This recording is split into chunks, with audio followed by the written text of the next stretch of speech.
Hello again, whiskey friends. So for today's pour, we got Bardstown Chateau De Laubade, aka Scooby-Doo. This is batch 2.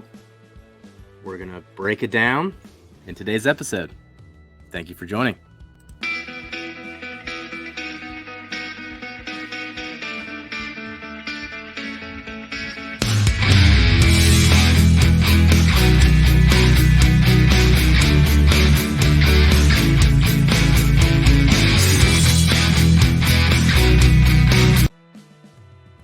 Alright, so this is batch 2 of the Bardstown. Got batch 1 right here. Now there's a big difference between batch 1 and batch 2. So I'm lucky to have a back of a batch 1. I'm going to put this away. I'm not going to do a comparison today. This is for a different day. But batch 1 is what helped, set off my whiskey friend, adventure here. Because I had a friend reach out to me about batch 1. He was looking for a copy of it. And I happened to have a backup at the time, and he wanted one for his retirement. So he asked me if I could get his hands on one. I said, hey, got one in my basement. And then in return, he actually helped me procure a Joseph Magnus cigar blend, which is one of my favorite whiskeys of all time. The batch 1, also one of my favorite whiskeys of all time, but this typically beats it in the blind. But we'll at least dive into the batch 2. Now, I poured this a little bit ago here, so we'll get to do a fresh pour of it. Now, the biggest difference between the batch 1 and the batch 2. The batch 1 was a 12-year MGP. The batch 2 is a 12-year Kentucky with a 10-year Tennessee bourbon. So it's a blend before it's then finished in the cognac. So everything I've heard about these, they aren't comparable. Take it as its own thing. Don't compare the two batches. Just appreciate what batch 2 is all on its own. So let's dive into batch 2 here. Go on the nose first.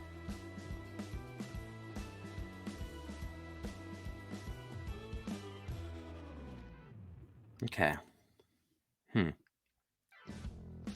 Definitely get the cognac presence. It does have that Tennessee medicinal cherry note.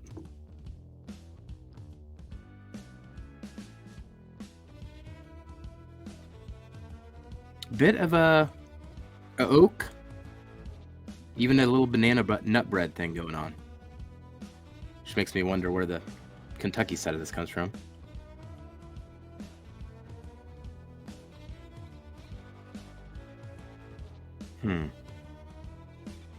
Off the nose, lukewarm so far. Now, as far as the price on this one, paid $165 for batch 2. It was $145 for batch 1 at the time. So it's getting more expensive. And we don't have any MGP.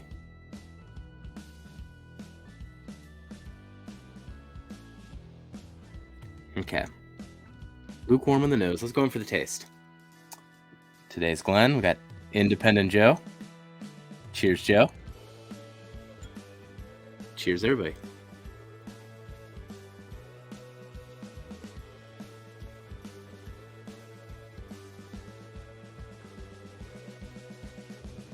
Okay. It's definitely flavorful. Gonna have to break this one down here.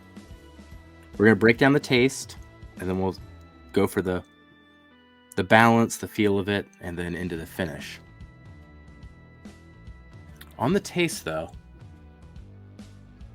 it's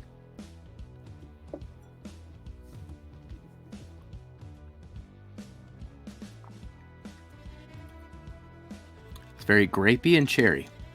There's a dance between the two, non-stop. Bit of chocolate, bit of cherry cordial, actually, where you got the cream in the middle of all that.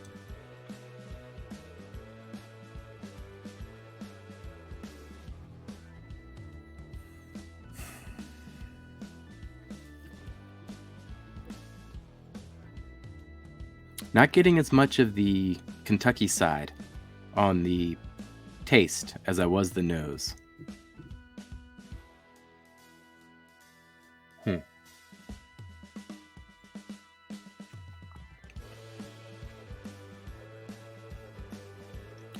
Getting a bit of apple there up front.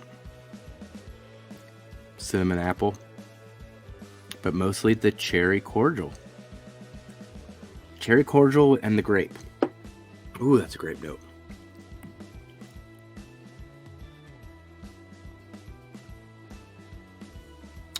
Finish?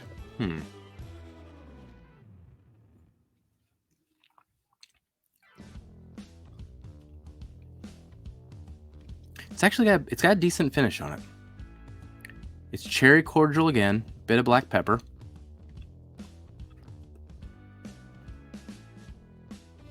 Ooh, we just got some orange. Real big blast of orange on that one. So it really dances around all the fruits. It's not batch one. I'm trying to take it in as its own thing.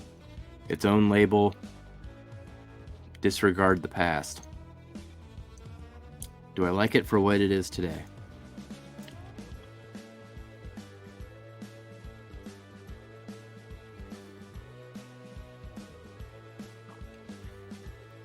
As far as its a ride across the palate, you know, it's a bit thin up front, but it really does accelerate into the finish. Get lots of flavor off the finish. I think this one, though, I know it's supposed to be a blend of Kentucky and the Tennessee. I do wonder how much Kentucky is actually in this blend. It comes across more Tennessee, but in the same way that prior Bardstowns did, like the Prisoner, I guess is a good example.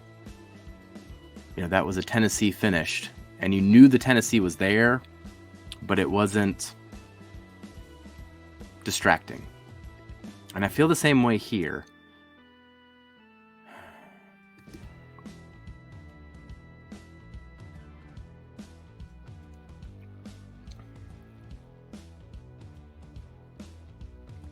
I like it. I don't know if I can recommend it for $165. That's a steep price for this.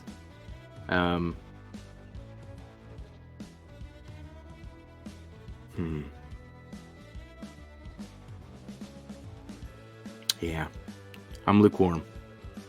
I would say don't hunt this. Get a sample. But yeah, don't buy this without trying it. Disappointment, but only compared to its older brother.